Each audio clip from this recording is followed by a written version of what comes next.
Hello दोस्तों। Government ने apps को फिर से बैन किया बट इस बार जो मेन रीज़न है वो अलग है। सो क्या है वो मेन रीज़न, क्यों अलग है इस बार, और कितने ऐप्स हैं जो इस बार बैन हुए हैं, उनमें क्या अलग है जो पिछली बार बैन हुए हैं, और इतनी बार ये ऐप्स क्यों बैन हो रहे हैं, क्या प्रॉब्लम है इन ऐप्स के अंदर जो गवर्नमेंट इसे बैन कर रही है। तो इस वीडियो में यही जानते हैं। 6 फरवरी 2023 को आईटी मिनिस्ट्री और मिनिस्ट्री ऑफ होम अफेयर्स ने मिलके 232 ऐप्स को दोबारा से बैन किया है। लेकिन इस बार जो मेन रीज़न है ऐप्स बैन होने का वो अलग है। आप लोगों ने सुना होगा आज से पहले जो भी ऐप्स बैन हुए थे उनके उनके पीछे ये एलिगेशंस लगते थे, या ये मेन रीज़न हुआ करता था कि वो एक डेटा ब्रीच है, डेटा यहाँ का डेटा कहीं और चला जाता है। मेनली चाइनीज़ ऐप्स के लिए ये सारी बातचीत हुआ करती थी कि चाइनीज़ ऐप इंडिया में बहुत बड़े यूज़र बेस को केटर करती हैं।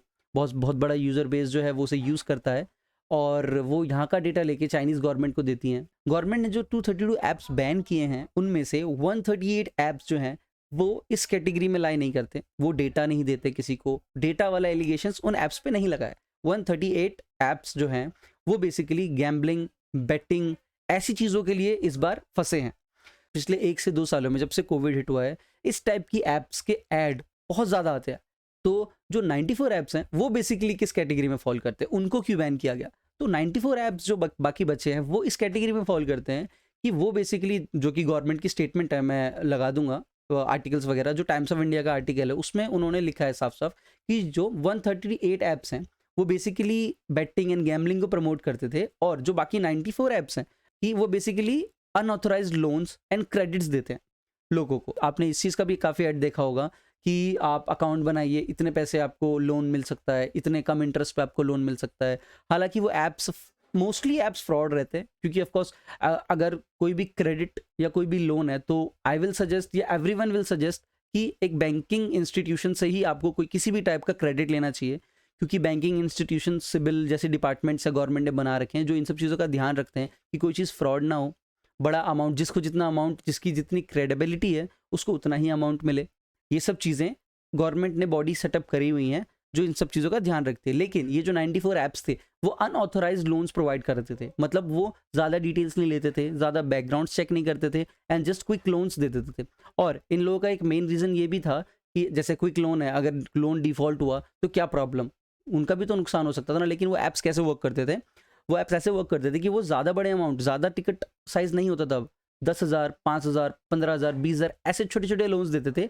और इस चीज़ का एक और रीज़न ये भी है कि उनकी जो ऑडियंस है, या उनके जो बंदे हैं जिनको वो देते हैं क्रेडिट, जो भी उनसे क्रेडिट्स लेते हैं, लोन्स लेते हैं, वो हम आप जैसे नहीं हैं, जिनके पास इंटरनेट बहुत ईज़िली एक्सेसिबल है। कि एक्चुअल में प्रॉब्लम क्या है कि इन ऐप्स को अब बैन करना क्यों पड़ा? और भी तो ऐप्स थी। तो द मेन प्रॉब्लम, जो कि टाइम्स ऑफ इंडिया ने अपने आर्टिकल में लिखा है, कि बेसिकली जो ये कंपनीज़ हैं वो इंडियन आइडेंटिटीज़, मतलब इंडिया में किसी एक अच्छे बिजनेसमैन या किसी एग्जीक्यूटिव डायरेक्टर्स को पकड़ा, उनको बोला कि आप फ्रंट फेस बनिए हमारा इंडिया की कंपनी के लिए। ये सारी कंपनीज बेसिकली ऑफशोर कंपनीज थी।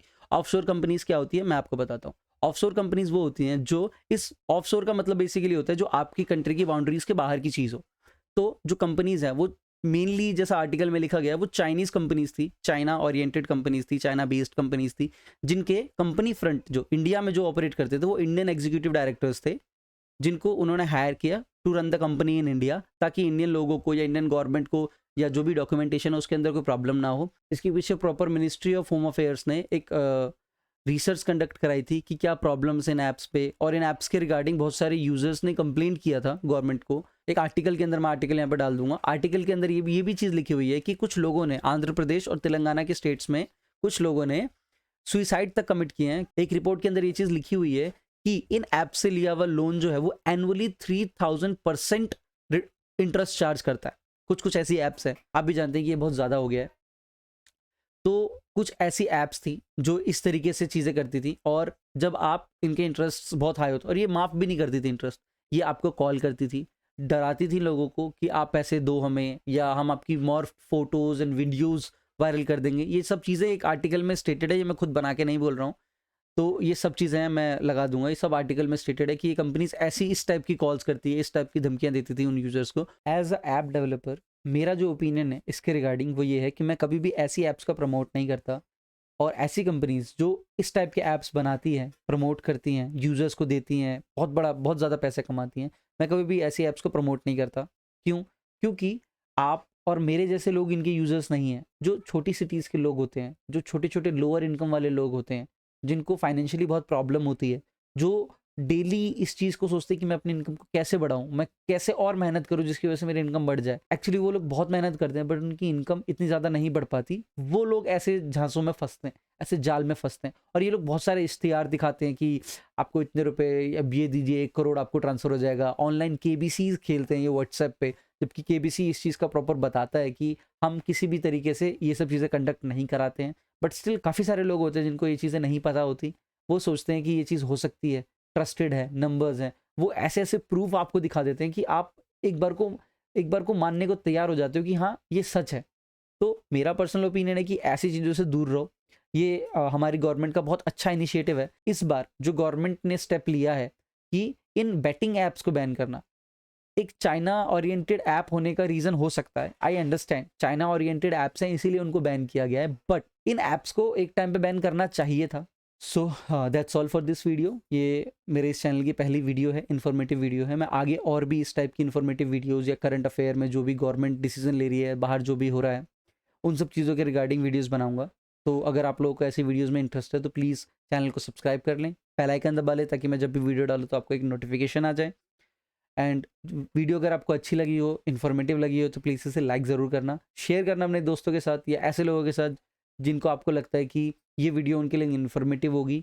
जितनी ज़्यादा लोगों तक ये वीडियो जाएगी, उतने ज़्यादा लोग इन सब चीज़ों के बारे में अवेयर रहेंगे। Thank you.